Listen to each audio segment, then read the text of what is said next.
next guest is many things to many people in the bodybuilding industry. He's a diet coach, he's a trainer, he's a mentalist. He has worked with the likes of Greene, Desmond Miller, among many others. It's my pleasure to welcome to the show Oscar Arden. Hey, Dave. Thank you for having me. I appreciate it. Well, thanks for calling in. You were the trainer responsible for almost all the best competitors at the New York Metropolitans at last night's show. George Peterson, the light heavyweight and overall champion, was your guy. Marvin Elliott, the super heavyweight champion, was your guy. And probably one of the most impressive people on the show, Glenise Marx, who won the women's bodybuilding event, was also a result of your training. Talk to me. Let's take let's move away from the obvious. Let's move to the thing that no one really expected. Women's bodybuilding, they say, is dead, but is it really? Because I see Glenise Marx and I see a champion. I see a future pro written all over her. How did you get wrapped up in her? Because I remember last year, or was it maybe the year before, that I spoke to her about the fact that she was never going to do well in figure and that she should do bodybuilding, and she really kind of resisted that. How did you get in touch with her and start working with her? Actually, I know Glenise for years. Off and on, we trained similar gyms. And it wasn't until after the Eastern USA this past year when I prepped a competitor named John Capucci, who won the heavyweight open. She approached me backstage again, and she wanted to prepare for the following year, 2012. And she was thinking about figure, but she was excited about this new division, the women's physique. And so we began preparing to compete in women's physique.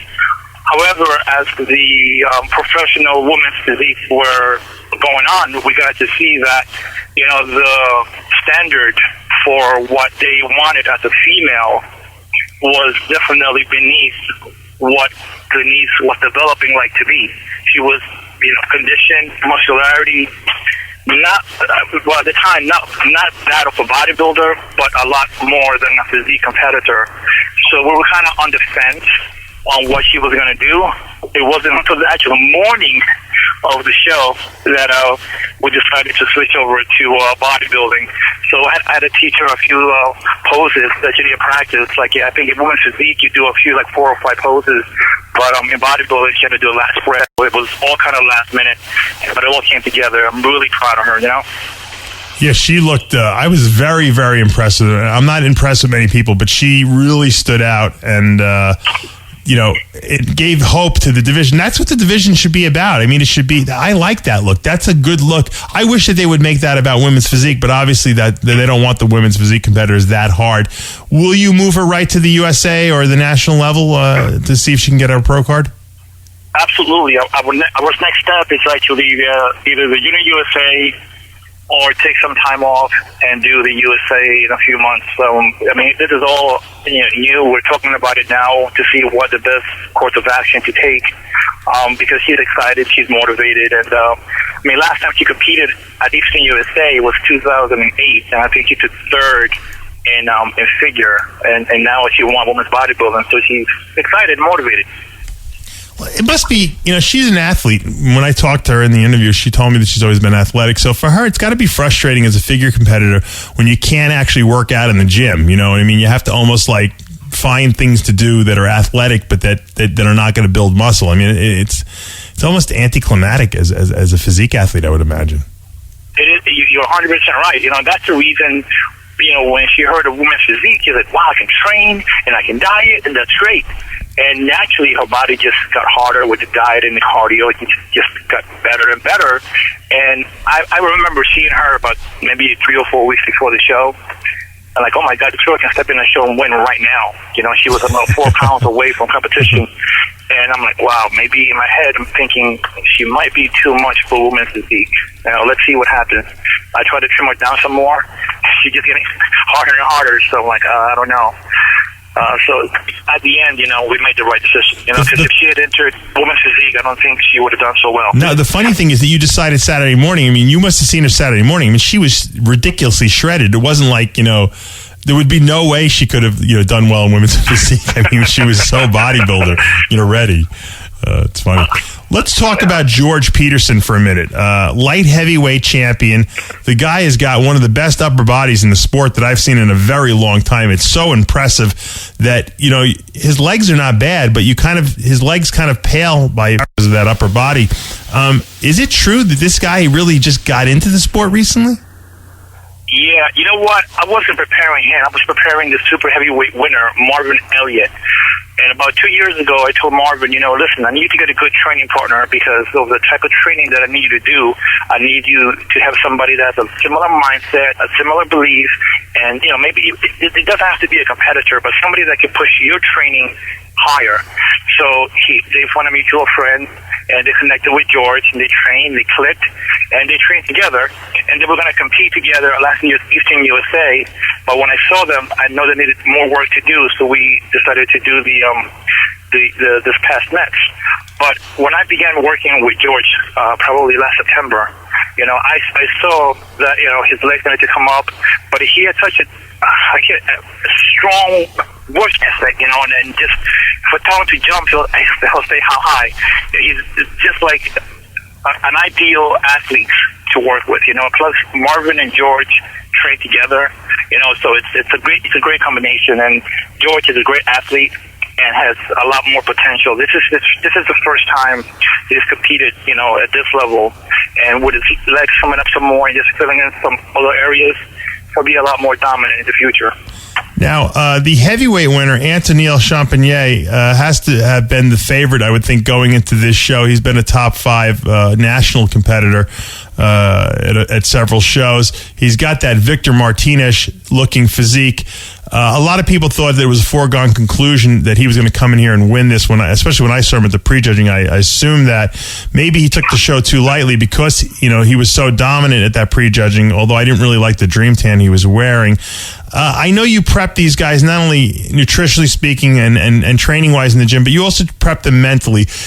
Talk to me about a little of the stuff you did with George to help him keep that mindset that he did indeed have a chance to beat Antonio in that overall, because he projected himself as the winner. He looked like the winner, you know, mentally in that lineup. And what are some of the techniques you use on these guys? Well, you know, first of all, what happened last night, you know, we visualized with Glenise, with George, with Marvin, and once I knew Neil was going to enter, I figured he was going to win the heavyweight. I had Marvin super heavy, and I had George in light heavy, and I knew they were going to go for the overall. So we talked about it and visualized, and there's a technique called NLP, neuro-linguistic programming, where, I mean, there's such untapped potential to the human being. There's so much that we can do when it comes to nutrition, and how much protein we can eat, how many hours we can sleep, how hard we train or recover, or whatever supplements you use. But the most important untapped aspect that separates me from anybody else in this industry is the ability to tap into the psyche or to the mindset of the athlete. And once I do that, and they believe, and once there is no doubt, because doubt destroys any type of belief. Once you believe, I mean, you can go and be a radical and strap a backpack of dynamite in your back and believe that by floating in a bus you're going to go to a paradise. That's a belief. Maybe it's wrong for us to say, you know, that's a wrong belief, but for him, in his mind, he thinks it's going to Allah. Well, you know, everybody has their beliefs, whether it's Buddhists, Christians, you know, Judaism. When it comes to bodybuilding, you know, what made Arnold great, what made Dorian great, the ability to tap into the inner self, into that part of the psyche, the mind, that creates no doubt, that creates only victory as the end result. And that's what it prepped them to be. It didn't matter who was competing, Neil, not Neil. I prepared them for that night, as well as Glenise. Right. And it happened just the way we talked about it 10 weeks before the show. So you had these guys already convinced that they had won the show. You had them programmed, so to speak, in their mind. Yeah. See, in some aspects, you know, when you say it like that, it sounds like, you know, like, how do you do that, you know? Sometimes when you're about to embark in a goal, you don't know all the steps you're going to take to get there. I mean, when 50 Cent was in the hood selling CDs out of his car, you know, they didn't project what steps he was going to take to get out of those projects and to be a multi-millionaire the way he is now, selling records and having businesses, he had to envision that goal. He had to meet people. He had to take whatever steps, but it all had to happen internally. And anybody that has come from nothing to amass great success had to develop something in their inner self to change. You can't allow your current conditions to determine what success you're going to have. If you're fatting out of shape and you think that's how you are, then that's what you always become. But if you believe that through whatever you're doing, the end result is going to be this, then you're going to take whatever steps are necessary to achieve that goal. I mean, there are different techniques privately that I do with them in the morning and at night, visualizing, writing, that helps the subconscious mind have more of a stronger belief. I think that you're onto something, and it's funny because read about and taking courses about neuro-linguistic training, and I've also read about it. A lot of these pickup artist guys, the guys that like try to pick up women, they study that because that's also programming and how people think and learning how to get certain reactions out of certain things you say to people. And I guess by you employing this, you're getting people to believe in themselves, because bodybuilders do doubt. As much as we think that bodybuilders are very cocky, they're very insecure people by nature, because they never think they look good enough. And I think that's what drives us to constantly make ourselves better, obviously. But it also could be something that also makes us fail when we're trying to win shows or accomplish goals, get contracts and stuff like that. Do you find that to be true, that bodybuilders tend to be doubters? Absolutely.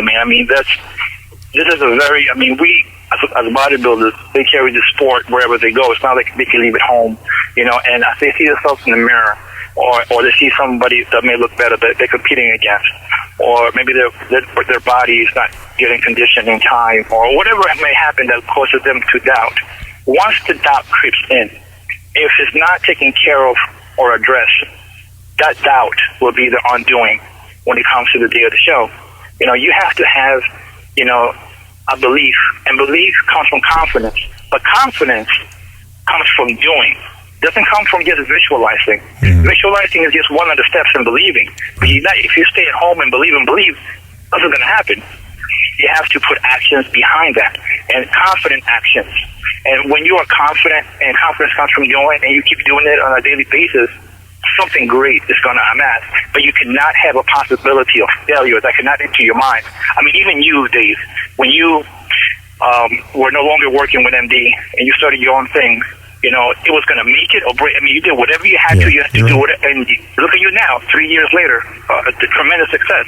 That's a prime example of what I'm talking about. And you did it, maybe not knowing or knowing. You made this a success out of at a time that it could have been really negative, really bad, no job, what do you do?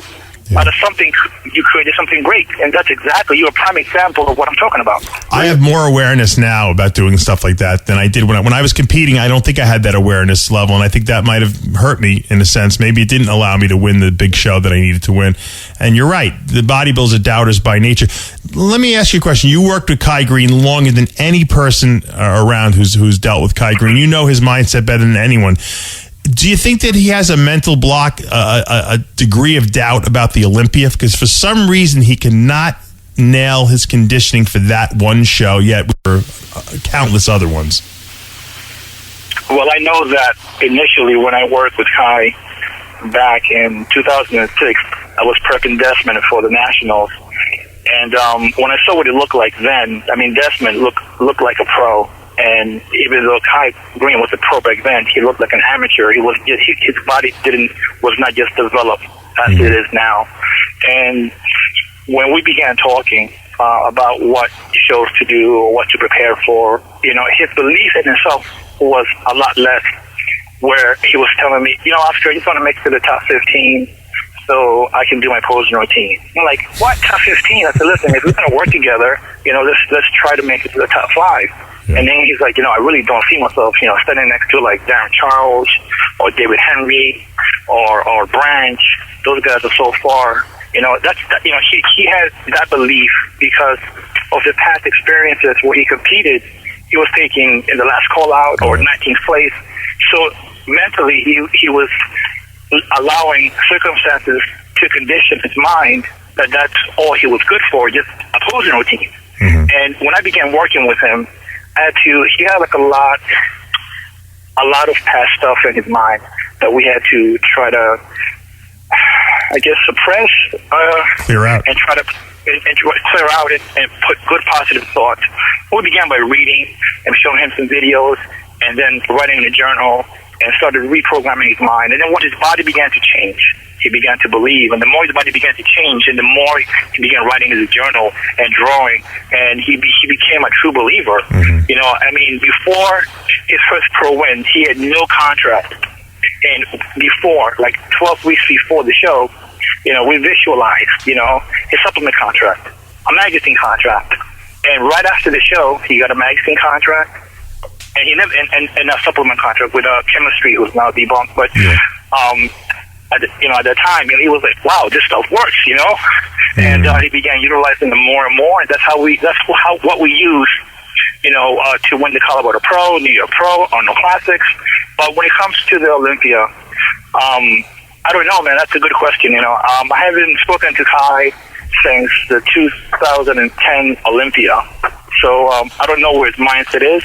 But I expect it to be he's doing well. I mean, he took third. I mean, anybody who takes third at the Mr. Olympia, I think, is an amazing athlete. But so, come on, Oscar, you know better than anyone. I'm going to put you on the spot here. I personally believe that Kai Greene has the physique necessary at this stage of the game to be Mr. Olympia. I think he can beat, I don't have any doubt that he can beat Phil Heath if he's at his best. He obviously hasn't brought his best against Phil Heath in the last 2 years. So, I mean, you could say third was great, but I think it's a failure for Kai because I think Kai really wants to win the Olympia.